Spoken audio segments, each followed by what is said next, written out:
Patella mobilizations. I'm using a towel just to slightly make the knee more comfortable. Use your fingers, here I'm using my index fingers to slide the kneecap from medial to lateral while stabilizing the knee. What you're also going to do is grab the patella with your fingers and you're going to slide the kneecap inferiorly, so up and down as shown. You can use a range of different grips to make this more comfortable and find whatever works for you.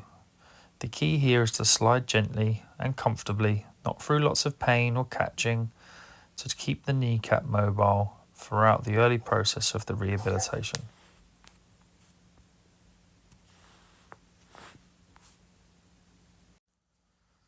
Knee wall slides.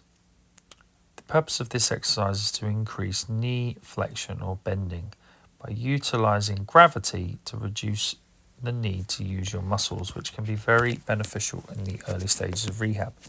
This position is often less painful, and you can utilize your other foot to help either guide the leg back up into extension, or you can also use it to add a little bit of force into flexion.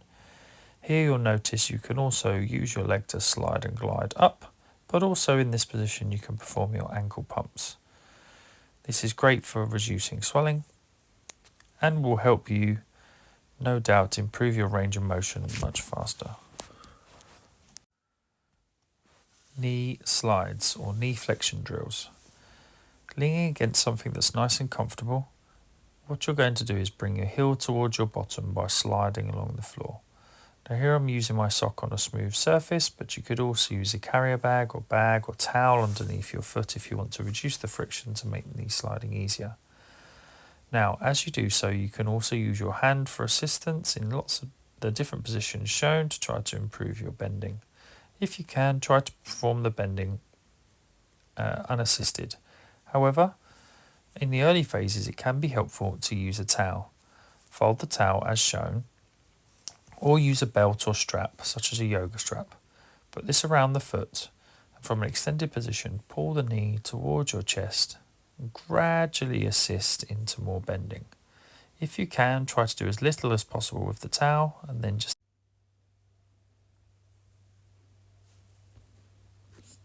static thigh muscle contractions, or static quads. In a long lever position, try to squeeze your thigh muscle by pulling the kneecap up towards you. You should see both the outside and the inside thigh muscle contract.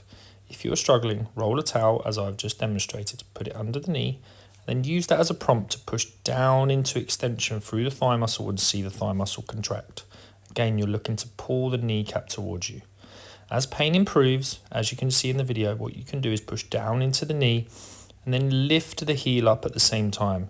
This will reinforce the quadricep contraction and really re-engage that extension-based pivot, which is important.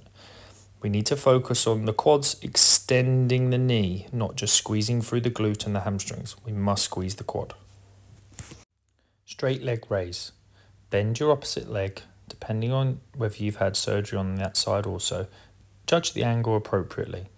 Now squeeze the thigh muscle like you have for your static quads, trying to re-engage the quad fully. Keep the knee dead straight, bring the foot towards you. You may feel the heel lift up, and then lift the leg, keeping it straight, up around 3 to 4 inches off the ground.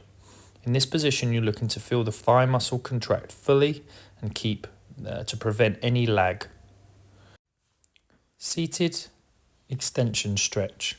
Use a towel underneath the heel to allow the knee to drop down.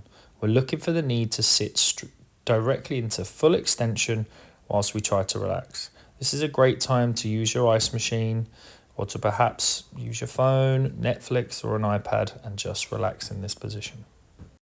You can alternatively try this in a lying down position. Same thing, prop the heel up on a towel, allow the knee to drift down in a relaxed position into full extension.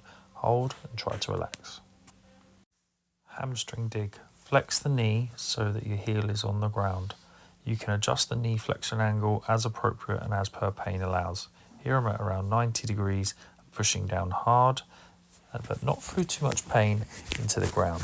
If you need support, rest up against something comfortable Adjust the angle of the knee to appropriately contract the hamstring, but not force it through too much pain. In the early stages, you may want the knee bent into more flexion. As it gets more comfortable, extend fully. Prone hamstring curls. Lay on your tummy with a slight contraction in your core. Try to keep your pelvis steady as you bring your heel towards your bottom. In the early phases, especially if you've had a hamstring graft, I would advise that you support this and assist with your other leg.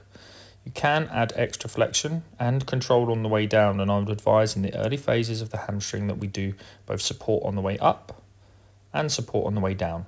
We're not looking to force the bending in this position, we're just looking to activate the hamstring gently as we contract and bring towards our bottom. Listen to pain and go slowly. Prone hip extension. Try to keep your pelvis nice and steady, keep your core slightly activated. Squeeze the glute and raise the leg up behind you. A small amount of flexion is allowed to make it more comfortable for the hamstring. You can do this with a straight leg, but a small amount of bending is totally fine. Don't work through pain.